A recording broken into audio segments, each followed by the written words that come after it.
They're ready to wash. The rear iron, the rear housing, the rudder. Just gonna pull it out. See how they're gonna look. If they're trash, it's trash. If they can save, it can be saved. So let me inspect it.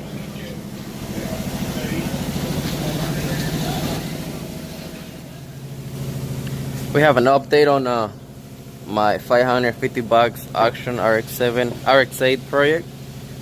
This is the one I was assembling, the one with the spicy Dorito, the one we have over there. So anyway, the update.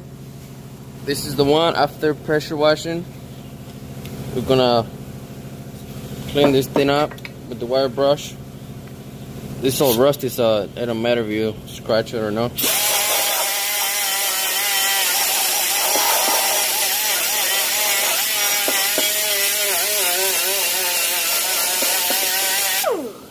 So the way we're gonna do this, once this is so much rust, all I want is get rid of the rust. I want to see for any imperfections. I want to see anything. I'm gonna pass my nail through it, and I want to see if it cuts into it or if it gets stuck. Of course, you can lap the irons, you can resurface. And this one, give them a little quick checkup. We're done. You can pass the little rack. Any degreaser, whatever you have. Let's see at first. Look, let's try to see. But right here looks good, some little thing here. This comes off. This one is good. It's looking good. Side, everything. But now, as we go down right here, you see all this chunk missing. Not chunk, but you see all this corrosion. The water ate the metal.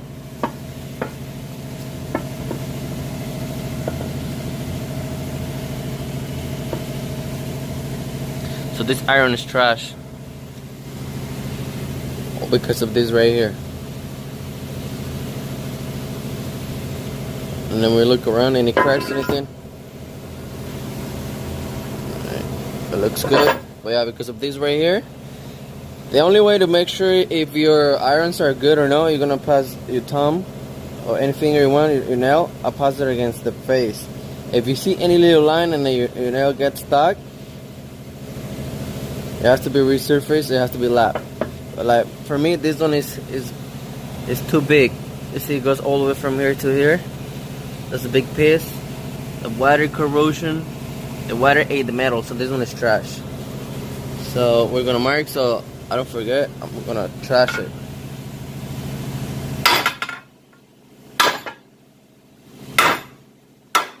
Why I'm doing this? Because if I put them on the recycle and I was like, oh, I need one. Everything I remember one, it was kind of good, it was clean. No. So we're doing this 100% trash. Why? Because of this, but I hammered it down. So I made it more trash. So this is crap. So it goes to the recycle. That Dorito is also trash too. I'm gonna show you guys after I clean it with the sandblast or a water brush. The one right here. After cleaning in there. But for now we're gonna go back to the housing. Same way, I'm gonna pass the wire brush.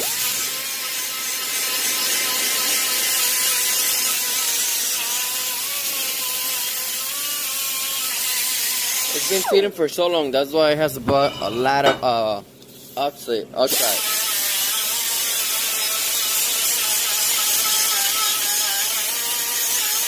Of course, if you guys have yours and then it has been sitting and then you think yours is reusable, you're not gonna use the wire brush. Well, you can use the wire brush too. It's be gentle. But most likely you use Scotch Brite, like this one right here. Water and boom, boom, boom, all the way around. That's the way to get it done. Let me go ahead and use this. I have some. Let me use two hands. Let me clean it up, wipe it off, and I'll show you the results. Okay, after cleaning it, scrubbing it with the Scotch Brite or anything else you have, you can, clean it. Let's take a look on the inside. You see this huge piece right here of chrome flaking? That's trash. It'll be manageable if it was soft, but you see it's a huge piece missing. You see, it's like a step. That's trash. If it was like the one on the other side right here, this right here is manageable, but this one here, no, it's too inside. And then another thing, same thing, pass your thumb. See if you get any scratches. This one is fine. This is because the apex is running hot. The water damage. Let's keep checking this out. You see another damage right here on the left. That's bad. Also right here on the top. See right here? This is also bad. So this housing is trash. If your housing, anyone out there has a housing and then it has this minimum wear on the side, that's fine, you can reuse the housing. This one right here too, that little one on the end. But if it's something like this one right here, see this big piece right here, that's trash. And not even if you resurface or you refresh the housings. So that's trash. What else?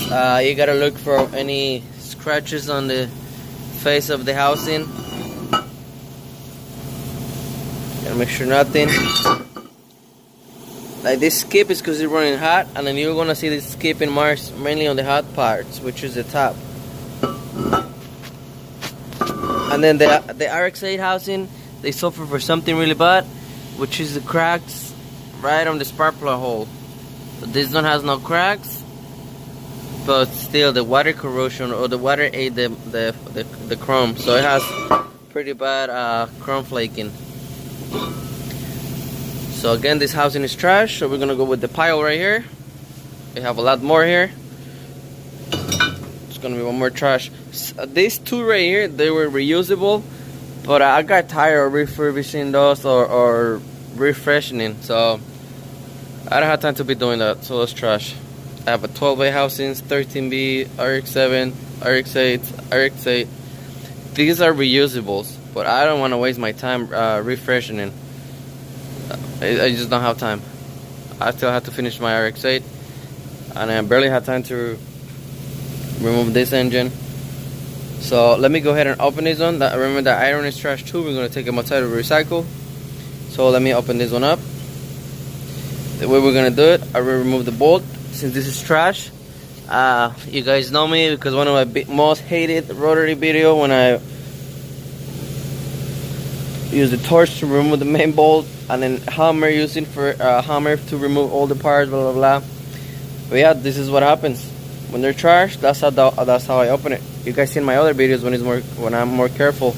But on these ones that don't work, I don't care holding the flywheel, the A shaft. I just hit this one up. It's really red hot. Remove the main bolt and start, using the hammer. So let me go ahead and remove the parts and let me show you. So at this point we have this one off, the front hub. So we have our best friend right here. We're gonna take off the timing cover. Also, the timing cover I have too many, so this one is gonna be trash.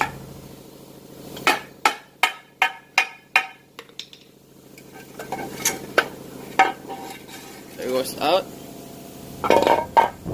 So too many timing covers, so this one is gonna be trash. Let me remove the QA pallet. I'm gonna remove the 17 millimeters so I can remove the oil pump gear.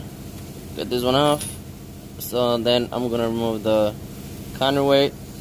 To remove the bolts behind the counterweight is gonna be 12 millimeters.